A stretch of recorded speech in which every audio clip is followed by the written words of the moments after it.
Welcome to Megabucks Radio. Conversations with successful entrepreneurs, sharing their tips and strategies for success. Real-world ideas that can put megabucks in your bank account. Here's your host, Nina Hershberger. Welcome to today's show. My name is Nina Hershberger, and today I have with me, my guest is Jack Turk. And Jack has decades of experience writing. He's a writer, a copywriter specifically, and he's written for all sorts of businesses, including dentists, attorneys, even magicians, and managed service providers or IT kind of specialists. And from 2012 to 2015, he was the head copywriter at GKIC, where he became the voice of Dan Kennedy. But before we get started, and thank you, Jack, for joining me on today's call, but he also performed radio comedy shows, and his friend that he performed it with is Tim Allen, which I'm fascinated to start the call today, Jack, with that story. Oh, well, that goes way back to when I got into writing. I mean, if you don't mind me expounding on that for a second. Yes. I went to college, and again, thank you for having me on here, Nina. I really appreciate it. It's so much. My pleasure.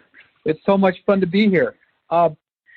When I was in high school, I was always kind of technical. You know, I was in chemistry and physics and took all those classes, and I didn't know what I was going to do. I wanted to be a scientist, and so I managed to wrangle a scholarship at Western Michigan University in the paper science department. So I was going to be a paper chemist, and that's really technical and, you know, chemistry and a mathematics minor and stuff, and kind of diddly bopping my way through that few years. And I saw an ad in the student newspaper that said, "Are you funny? Can you be funny?" And I thought, well, I'd give a shot. So I took the little test, and what it was to do this, a group of students who got together to create like radio comedies for the student radio station. And so we got together. The name of the group was Five Finger Salute, which is basically, you know, you stick your thumb on your nose, you wiggle the other fingers, that kind of thing. That's sort of what it really stood for. And we did, for over 2 years, we did, probably, you know, about a dozen or so different little half-hour. One of our episodes was an hour radio shows, where we did a bunch of skits, threw in sound effects, et cetera, et cetera. A classic radio comedy. We had a blast. It was just a blast, and it got me into changed my major, because I thought this is a heck of a lot more fun than doing chemistry. You know, I'm making paper, so I got into creative writing instead of my major. And one of the guys in our group was Tim Allen. He wasn't Tim. His name wasn't Tim Allen. It was his official. No, his real name is Timothy Dick. And he changed his name for whatever reasons you can imagine, as he went into the field of entertainment and comedy and stuff. But I've known Tim since like the late 70s. I actually appeared on television with him once, around 1978, I believe, at 1 o'clock in the morning on a local TV station. That was it was a horrible TV show. Just a horrible, you know, all he did was it was called Up Late with Doug Ekman, and what he would do, he would just pan a camera around this empty studio and play music. So we approached him and said, "Hey, we'll do some skits." And so we actually went and did some skits, and I appeared on TV with Tim way back when. Interesting. Well, Western Michigan. So you were in Kalamazoo, Michigan, then? That's correct. Yeah. Yep. Yeah. Because I'm from northern Indiana. Yeah. So that's interesting.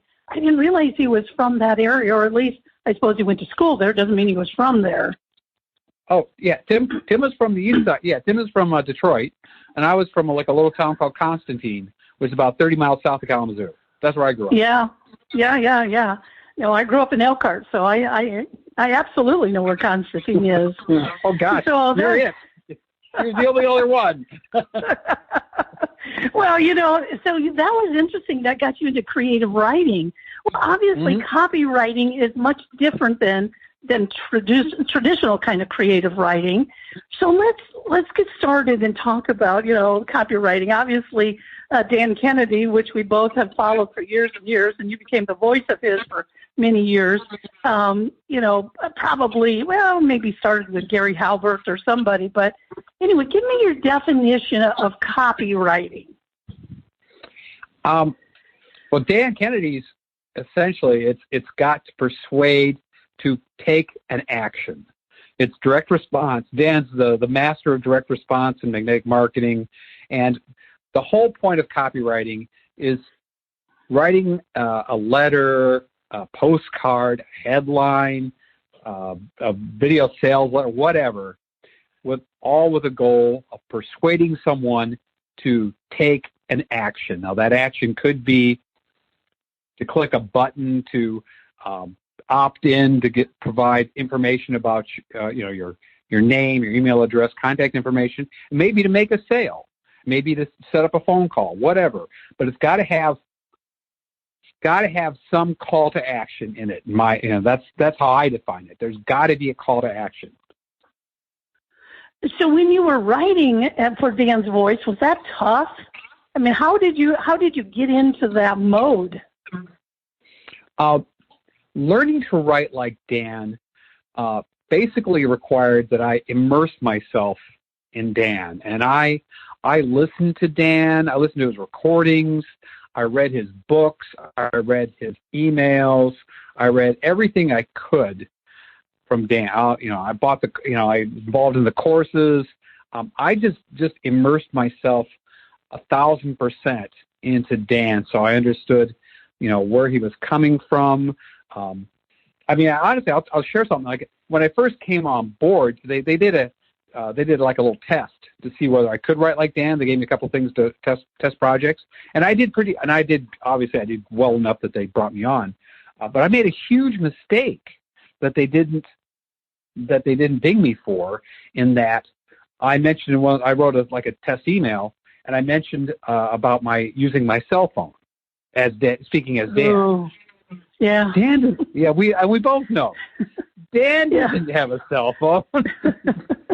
Dan railed against having a cell phone. Yeah, exactly. That would have been. I'm surprised they didn't catch that. That is, anybody who's been around Dan for a long time, we know that's not possible. Unless, right. Yeah. So tell me, let's go back in time, though. After you graduated from Western Michigan, then what happened? Where did you go from that point? Well, I got out of college, and I had a degree in English, a bachelor's of English, and a minor in mathematics. Because I kept the math minor because I had enough credits accumulated that I figured, well, let's just keep going with it, and it was just fine. I kind of liked both of them. And so I go to the Michigan Employment Security Commission, for advice on career direction. And I went to the guy. I sat down, got an appointment, with the counselor, and said, so what do I do with this kind of combination of math, an English major, math minor? And the guy sitting across from me, from the government employee sitting across from me, he said, well, I guess you could flip burgers. Oh my, that was good advice. That was encouraging. Where I wound up, I wound up getting a sort of an administrative kind of job at a local data processing company in Kalamazoo. And I'd heard in college about the sort of a role/career path known as technical writing, where you write procedures and do for technology. And it was a technology company. And so I eventually morphed that position into a role there and it was just at the beginning of the interactive computer age, where people are starting to do terminals and there were online applications. And so I wound up writing the manuals for their applications that they installed in their clients' offices. So I do know you did work for Microsoft and Kodak. So is that what you were doing during those years? Yes. Yeah, I bounced around the country. I left Kalamazoo, got a job working with the U.S. Army in San Antonio, Texas. Did that for a couple of years was a technical writer there. Went to the East Coast, did a job there with Kodak, a subsidiary of Kodak, and did technical writing there. And that's how I wound up at Microsoft, where I got a job as a technical writer in the multimedia systems group. And I wrote manuals and online stuff. I did the first help file for Windows Media Player. I wrote the first programmer documentation for the first video for Windows stuff. I had a fun career at Microsoft. I worked on great projects. I worked on Flight Simulator, Age of Empires, worked on Xbox games. I had a really enjoyable career. Well, after I finished college, I worked in IT for many years as well. So I understand what you're technical writing, but that's pretty boring, and that certainly isn't persuading anybody to buy something. So how did you get into copywriting? Well, I've always been into magic. I've always been a magician. Ever since I was like 5 years old, I can remember watching The Magical Land of Alakazam with Mark Wilson, who was a wonderful magician. He had that on Saturday mornings, and I thought this was the greatest thing ever. And I wanted to be a magician. And I remember getting a little shoebox and putting a ball in it, rubber ball in it, putting the lid on, waving a Tinker toy over it as a wand and going, abracadabra, hoping that the ball would disappear, but it didn't. So I figured, I got to figure this out. So I learned.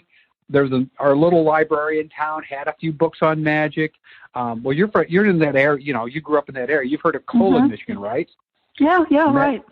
The magic capital of the world. That's only like a half-hour drive. And my mom would drive me to Colon, to Abbott's Magic Factory there, and buy me some tricks. And I bought books. And so I learned to be a magician. I was always into magic, just always and over the years, I did shows kind of on the side here and there. And I wound up doing shows. I was reasonable.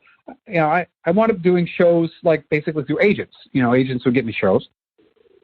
And but I saw one while working at Microsoft. I saw an ad in like the Magic magazine, which I belong to the International Brotherhood of Magicians. I'm actually Order of Merlin. I'm an Order of Merlin magician in the International Brotherhood of Magicians. And let me tell you the secret to becoming the Order of Merlin. All right, you pay your dues for 25 solid years. Yeah, you give them money. Yeah.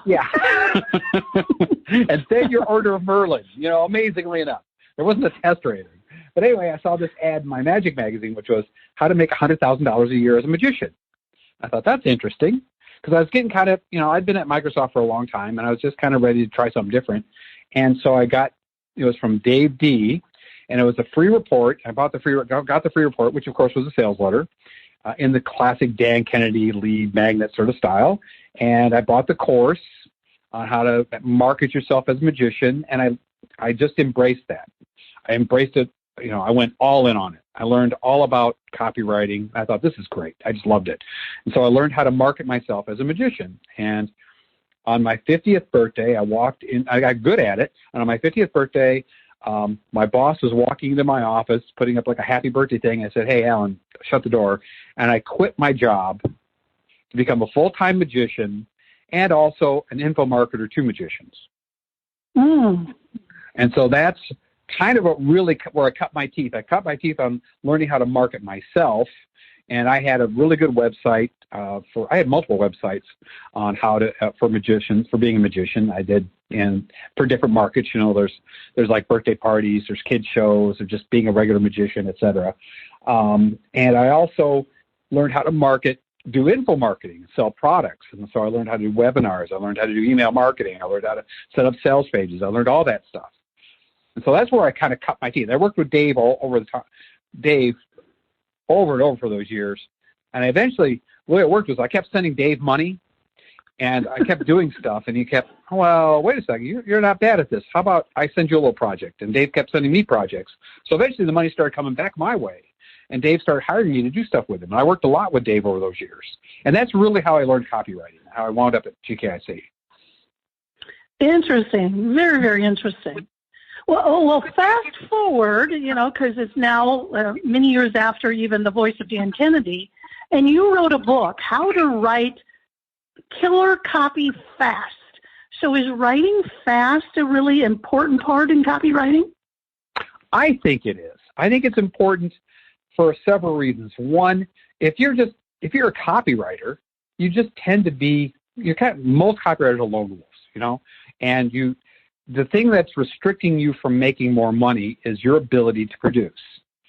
So if you are agonizing over every word, every sentence, every paragraph, every page, It's slowing down your ability to be productive and actually generate revenue and to solve problems for your clients. Because your clients they don't want I've never had a client say, oh, I don't need it for a few months. No, never has a client ever come to me and said, I don't need this for like months and months and months. It's always, I need this now. So your ability to deliver now is so important. It makes you much higher value to them. So being able to write copy fast has such incredible value to you as a business person. So give me some stories, some success of when you have written for some of those clients. What changed in their business? I love stories. So give me a few stories. I'll give you one. This is one of my favorite little stories about which proves that spending a ton of time on something really doesn't matter. The amount of time you spend on a piece of copy. I had a customer who was a lawyer, and he was an attorney in New York City, and he came to me with an opportunity to serve people who had been affected by 9/11. Congress had passed some compensation, a huge chunk of change, to people who had gotten cancer due to all the effects of 9/11. You know, and all the buildings crashing and all that, all the dust and and there was a huge amount of money available, and people who had lived in that neighborhood on that day, you know, were eligible if they were experiencing a number of, you know, health problems. And his attorney, his practice would help them walk through the process of getting their money, getting money that was due, you know, I think due to them. Actually, it was a wonderful offer. And so I sat down. I said, well, why don't you just do a postcard? You can get the addresses. You know, you can just put out a postcard and just send to like people in those neighborhoods, and if they happen and say, hey, if you've been here. So I banged out a postcard in 30 minutes, front and back copy, you know, and which told them about this. And you know, I only spent 30 minutes on it. I mean, I only had it was like a quick, it's sort of essentially like he had to have it done immediately. It was like I needed this now so he could take a jump on it. And I banged it out. He put it out, and so far, I believe he generated well over $600,000 in profits. Well, Jack, you know, one of the things Dan will talk about is long copy. Obviously, he didn't have much space on a postcard. So how did that work then? The key really was it identified people who knew they needed help. So the potential list was good, and the offer was just insanely good. All they had to do, if they fell into this category, they were eligible for, I forget, honestly, I think they were eligible for up to six figures, like a huge amount of compensation.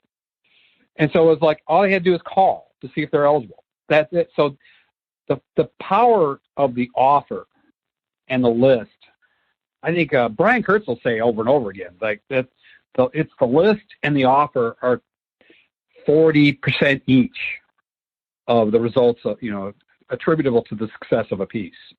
The copy, you know, you want to have good copy, obviously, but it's your job as a marketer and as a copywriter to really help them understand, is this the best, very, very best list? Is this the very, very best offer?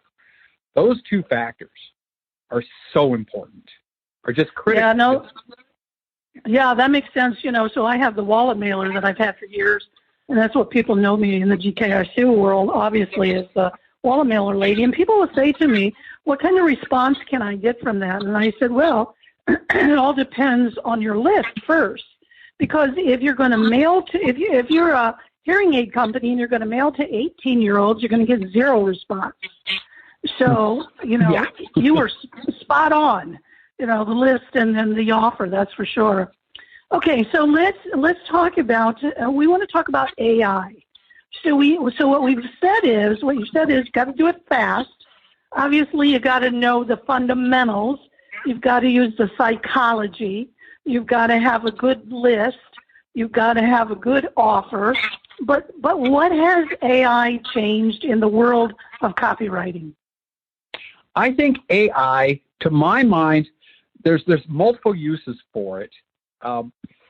There's a lot of fuzziness about it still. A lot of people still think you can just plug in, write me a sales letter to sell my book, and it'll generate something. Well, it'll generate something, but it's not going to generate something that's really any good.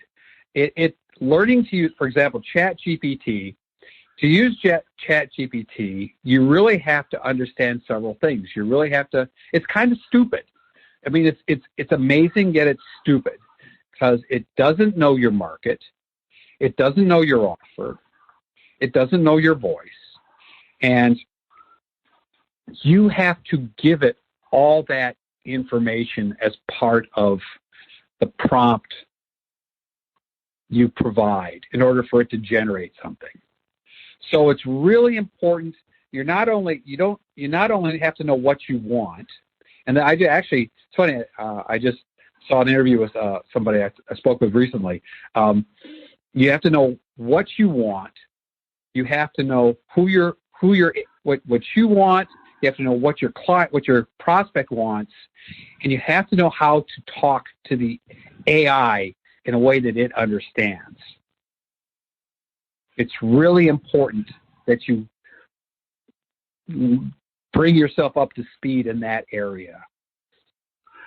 Because, obviously you did it individually, you did it by yourself, but having AI as an assistant, because that's really what it is. It really isn't your copywriter, it is your assistant Yes. to help you. I find it really useful, and I think it's, even at a moderate level of expertise, you can use ChatGPT as an amazing assistant for brainstorming. You can ask it to brainstorm headlines, and it'll give you a ton of headlines. Now, I'm not going to say some of them better than others, but it'll spark ideas you probably wouldn't have thought of otherwise. So it's a great tool for brainstorming. Fantastic tool for brainstorming. I think it's like really... It almost lets you. It's almost like the world's greatest auto-generated swipe file. Yeah, no, that makes perfect sense. Yeah, but a good copywriter that you are, I mean, you have a certain cadence with the writing as well. I have not. I mean, maybe I'm just not doing good at prompting, but I haven't found that any of the AI has the same cadence that Jack would have by writing himself. No, and that's part of what it only knows what you tell it. It's like, well, you worked in data processing, so the old thing was garbage in, garbage out. Yeah. And so it's very, you have to remember that when you're working with AI and ChatGPT, that the more concrete examples you can give it and clear direction you can give it for what you want it to produce, the better the end result will be. So if you're a business owner, a local business, let's say you are an attorney, let's say you are a dentist, auto repair, or name the business or whatever, do you think these days, Jack, they should learn all of this stuff themselves, or is it better to hire a professional copywriter? What's been your experience? I think Dan, and I'm going to go back to what I remember Dan saying. If you are responsible for marketing, you got to understand marketing. You got to know. So they have to know direct response principles well enough that they can at least make an intelligent decision about it. I think that's so critical for all business. If you're going to be a direct response marketer as a small business, you at least need to understand the core principles and know what to look at and go, that looks like it's going to solve my problem, or that's totally out of left field. That ain't anything close to what I want. That doesn't mean they should become a copywriter, but it does mean they should at least know enough to recognize that's at least in the ballpark. Does that make sense? Yeah, that makes perfect sense. I go back to the book with Michael Gerber, though, the E-Myth, and it's the entrepreneur myth. That's what E stands for. And if you're good at repairing cars, and you're tired of working with, for somebody, you're going to start your own repair. You're going to start your own bakery, as Michael Gerber had in the book. And instead of owning the business, you're now working in the business. So the best thing you can do is actually get out of your own way, hire people to do, repair the cars or whatever, and become very good at the marketing. Do you remember, because you're a long-term GKIC person, do you remember Dr. Greg Nielsen up in Waterford, Wisconsin? He's a chiropractor. Okay. Dan talked about him. I first met Dan in 1994, so I go back a long way. Oh, good for you.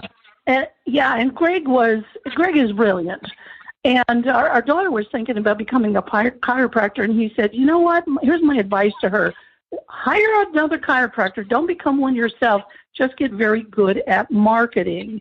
And that's exactly, in a little town of 6,000, he literally owned it and created the most amazing marketing pieces because he understood that marketing. And what happens, Jack, would you know, so many of us, we find we really love the challenge of creating something that somebody then will give you money for by whatever it is you're doing. Yeah, I remember one of the things Dave told me, because he was really good at obviously Dave was really good at marketing and really good at marketing his services as a magician. He said he loved making the sale. He just didn't like going off and doing the show that much anymore. Yeah. Yeah, that's exactly right. Do you still do magic? Oh, now and then. I still do a few shows here and there. I kind of miss it a little bit. I got the stuff all around me still too. I got a deck of cards sitting beside me right now, and I got ropes for a rope trick. I mean, I still do the stuff, The funny part about it is I now have some friends that are magicians. I've never been in that industry or anything, but it is a pretty close society. And if I say, well, do you know so-and-so? And they're a magician. Oh, yeah, I know that. You all know each other. Yeah. Well, there's not that many, which is one reason I kind of got out of that as an info marketing business. There aren't that many magicians worldwide, for one thing. And the second challenge you have is to make it like a coaching program, et cetera, and typical info marketing stuff, is that most of the magicians just want to learn tricks. They'll spend like, thousands of dollars on a trick, but give them a book on, sell them a book or a course on, for $100 on marketing. Nah, I'm not going to do that. No, forget that. Yeah, I don't like marketing. No, I want to do the magic. Yeah. So did you get to hang out with Dan personally a lot, or did you just have to read all of his stuff? I didn't hang out with Dan that much, to be honest. He has always been very, very gracious to me. I have his fax number, and I faxed him notes back and forth a few times over the years. And when I left GKIC in 2015, I met with him, and this was like as a gift to me. He spent like a half hour with me and gave me some advice for career advice, etc. He was very gracious. He's always been very gracious to me. I have nothing but praise and kind words to say about Dan. I think Dan's amazing. Yeah, I was fortunate enough to have 2 days with Dan, a small group. There was about 5 of us that got to spend a couple of days with him. And so one of them was in the basement, his famous basement. Oh, and the thing I kicked myself the most about, Jack, is I did not take more pictures of all of his walls. I don't know what was wrong with me. I mean, there's a bathroom even in the basement, and you go in there, and it's littered with stuff all over the walls. And that's the thing I regret. Let's go back to the small business owner now. Do you have any other tips, any other advice for somebody who is a small business owner and how they can increase based on writing good copy?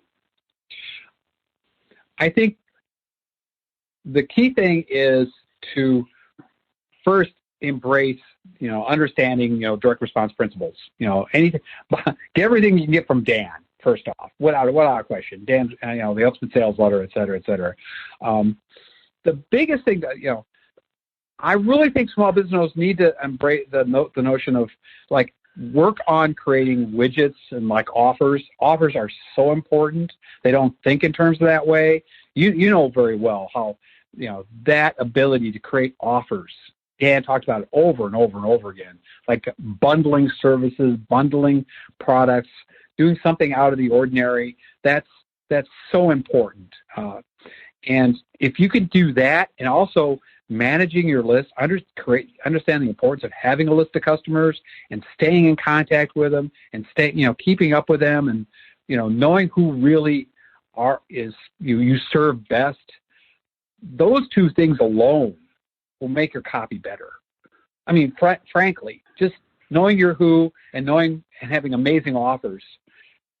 If you just have those two things, your copy is going to be above and beyond anything else any of your market's going to have, any of your competitors, because they're just going to be doing the same old stuff they've been doing forever, and everybody else does.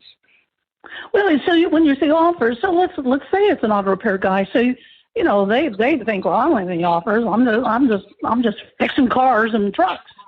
But they could. Well, there's so many things they could. Do they have, like, regular maintenance, like a regular maintenance program? So, like, I don't want my car to break down. I mean, can you have, like, some sort of ongoing, like every 4 months or whatever? Not only just oil change. Jiffy Lube actually does a decent job of it. They have a communication, and they do they do the complete checkpoint analysis, et cetera, et cetera. So it's not just an oil change. They go through a whole long laundry list of things they do. They check the air in your tires, et cetera. They do a diagnostic, and they're actually really good, I think, as an example to look at for just in that industry.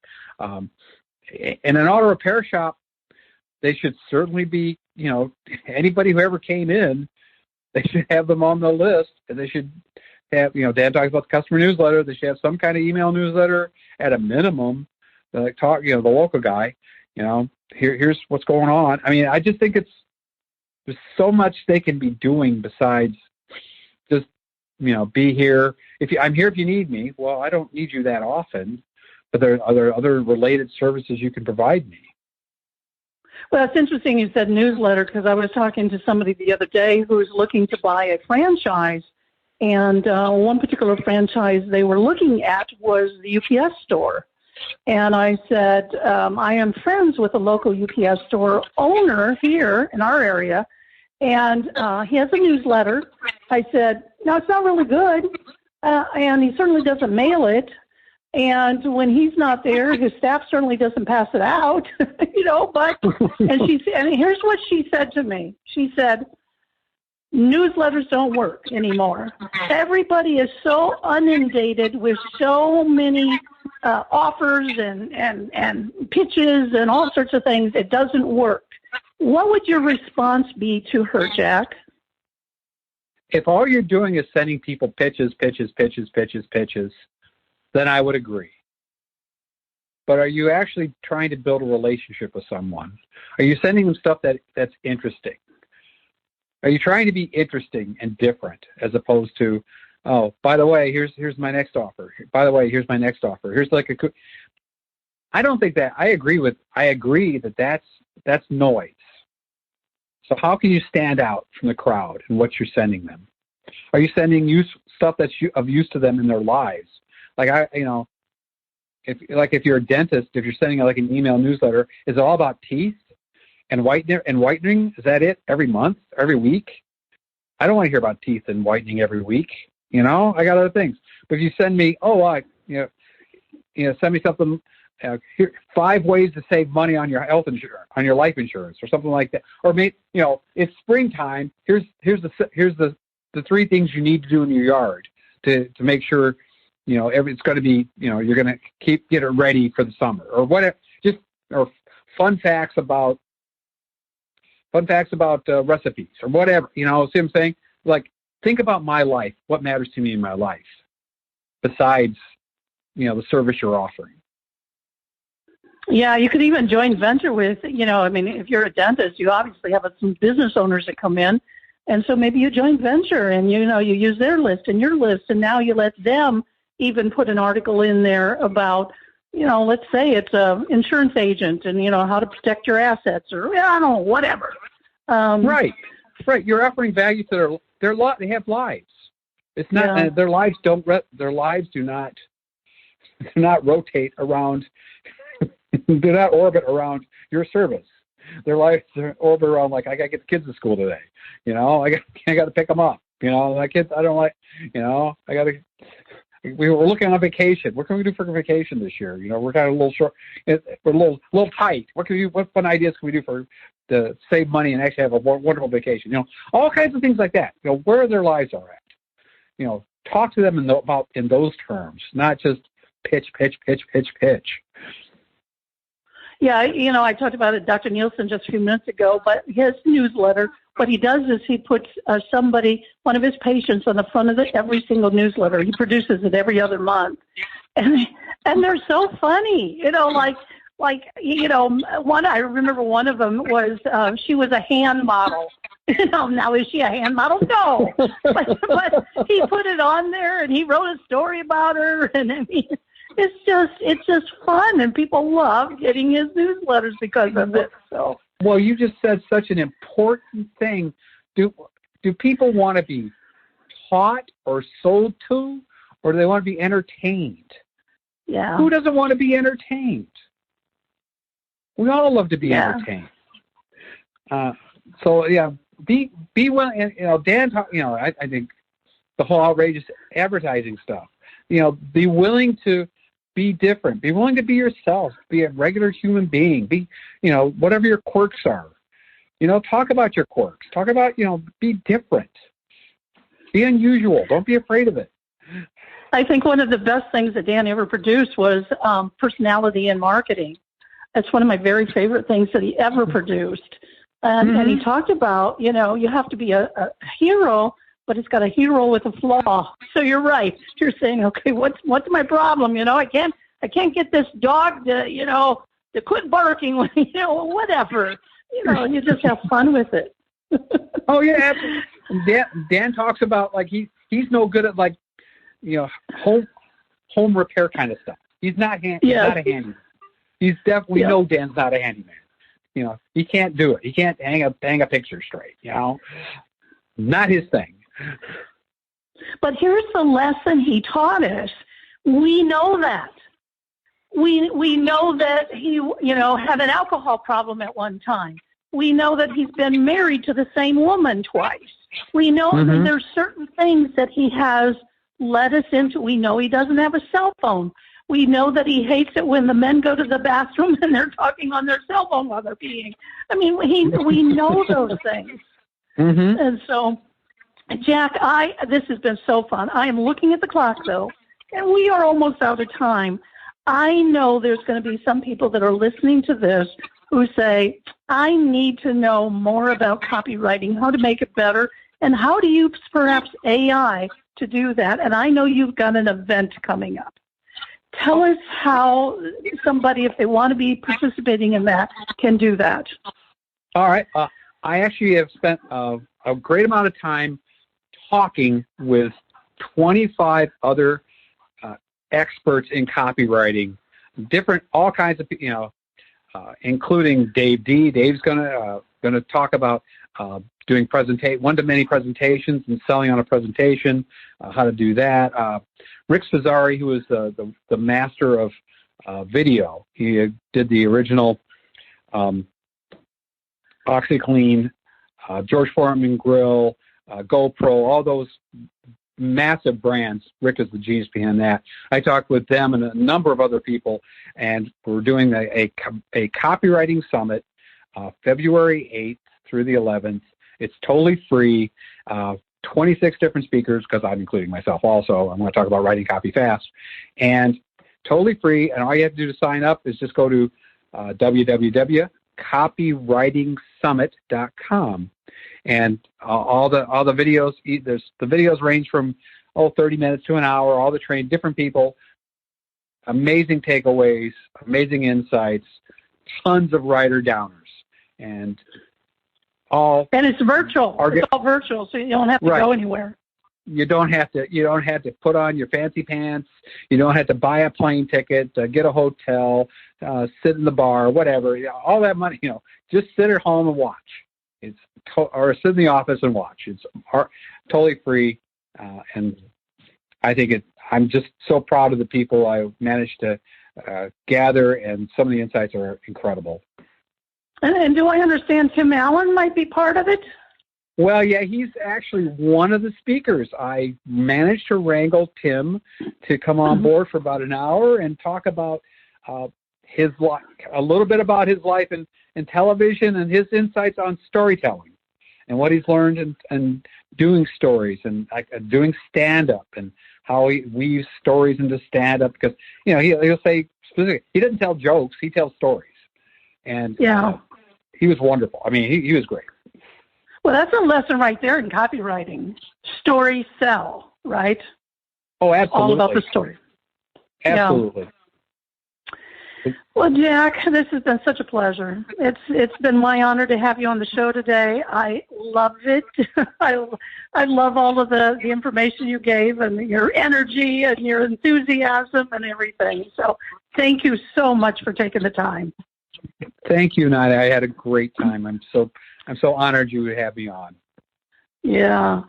Well, until next time, this is Nina Hershberger, and my challenge to you today is get a piece of paper out and a pencil or your computer, whichever, and start writing. Start making that first thing in copywriting there, and then sign up for Jack's event. Until next time.